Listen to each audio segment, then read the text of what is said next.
Berapa batas umur anak yatim? Pendapat yang pertama, man mata abuhu walam yablughul hulum. Mati ayahnya belum sampai akil baligh. Ini pendapat yang pertama. Tapi pendapat Ibnu Abbas mengatakan dia tetap yatim walaupun bajangwi. Selama dia tidak ada yang mengasih makan, tetap yatim walaupun bajangwi. Makanya nanti kalau datang ke masjid kita, saya yatim. Tapi uanglah bajangwi. Ambo pendapat kedua. Kalau kita ikut korban, berapa kilogram kita boleh mengambil daging kurban? Nabi wasulusahu, Nabi mengambil sepertiga untuk keluarga, sepertiga sahabat kerabat tetangga, sepertiga fakir miskin. Jadi kalau sapi itu berat dagingnya 60 kilo, maka jatah orang yang berkurban berapa? 20 kilo. Itu aslinya. Tapi karena kita sudah musyawarah, bapak dapat 2 kupon, 1 kupon untuk berkurban, 1 kupon untuk anggota. Terima saja. Pak, ini 2 kupon, saya tak mau kupon. Bawa sana kupon, saya tak mau. Serius bapak tak mau? Enggak, kirim aja dagingnya. Ada anak gadis, oh, ini serius nih, menikah tanpa disetujui orang tuanya. Oh, cerita lama. Tenggelamnya kapal Panderwi, Romeo and Juliet, sengsara membawa nikmat, Datuk Maringgi. Lalu dinikahkan oleh wali hakim. Bagaimana hukumnya Pak Ustadz? Anak gadis menikah tanpa setuju orang tua, lalu menikah dengan wali hakim. La nikaha illa biwaliyin wa syahidai adlin. Tidak sah nikah kecuali dengan wali dan saksi yang adil. Tapi karena banyaknya konflik antara anak dengan bapak, maka Kementerian Kehakiman mengeluarkan formulir boleh mengalihkan perwalian.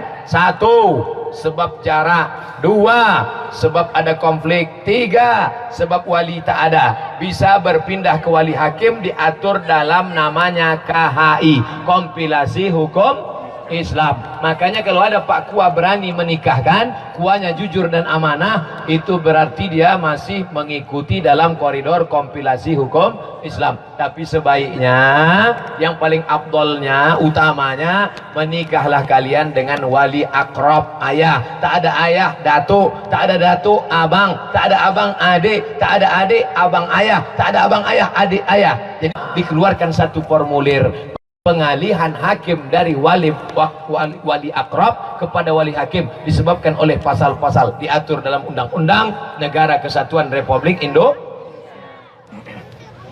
Kalau kita bayar zakat fitrah dengan uang, langsung kita beli beras sama si amil, boleh apa tidak? Saya beli beras ini 25.000 tunai, saya bayar untuk saya beli lagi tunai, saya bayar bini saya beli lagi tunai, saya bayar untuk anak saya beli lagi tunai, saya bayar untuk anak kedua, saya beli lagi tunai, saya bayar untuk emak saya beli lagi tunai. Beli, jual, lama-lama kuyak.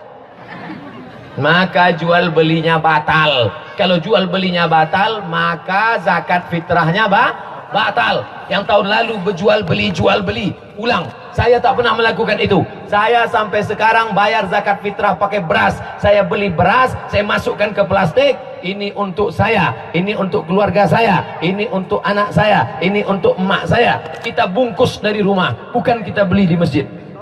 Kita sholat berjamaah, ada anak kecil yang belum balik, satu sop dengan orang dewasa, boleh apa tak boleh? Anak kecil tidak memutus sop. Syaratnya 2. Yang pertama, wuduknya sempurna. Ini anak-anak ini memutus sop karena wuduknya tak sempurna. Dihidupkannya keran, sipak-sipaknya aja. Maka wuduknya mesti sempurna. Yang kedua, anak kecil memutus sop. Kenapa? Ujung senapan angin belum dipotong. Tak mungkin pula pengurus masjid buka nengok satu-satu. Iko alun siko, iko lah siko. 3. Orang laki-laki sudah dewasa tidak mau menikah, apa hukumnya? Kenapa dia tak mau nikah? Menengok anak gadis dia cuek aja, nengok anak lajang meniti elio, berarti dia hombreng. Tanya dia kenapa tak mau menikah, sedangkan yang udah nikah ni aja mau nikah lagi. Iya kan Pak? Malu pula. Iko anak lajang tak mau menikah, berarti kalau bahasa awaknya something wrong. Ada sekelompok jamaah tak membolehkan istrinya sholat berjamaah di masjid. Katanya orang perempuan lebih baik sholat di rumah, lebih baik sholat berjamaah, lebih baik sholat di rumah. Perempuan lebih baik sholat di tempat yang terkurung, lebih baik dalam rumah, lebih baik dalam kamar, lebih baik dalam tempat yang sempit kalau terjadi fitnah. Di Palestina tak boleh perempuan ke masjid, takut ditangkap tentara Israel. Tapi di Kabupaten Kampar ada Israel di balik pokok sawit gotah. Aduh, awak damai, adem, tentram. Maka perempuan boleh sholat di masjid dengan syarat dan ketentuan berlaku. Jangan ke masjid pakai celana sempit, banyak atuk-atuk masuk parit. Jangan masuk ke masjid asik nak bercito, sampai ke masjid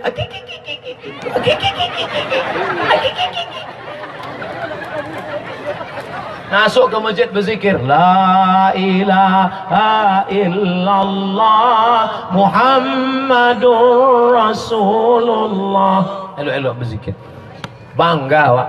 Sampai jam 2 malam tadangau zikir dari masjid, sampai wak ke masjid tengok rupanya flash disk.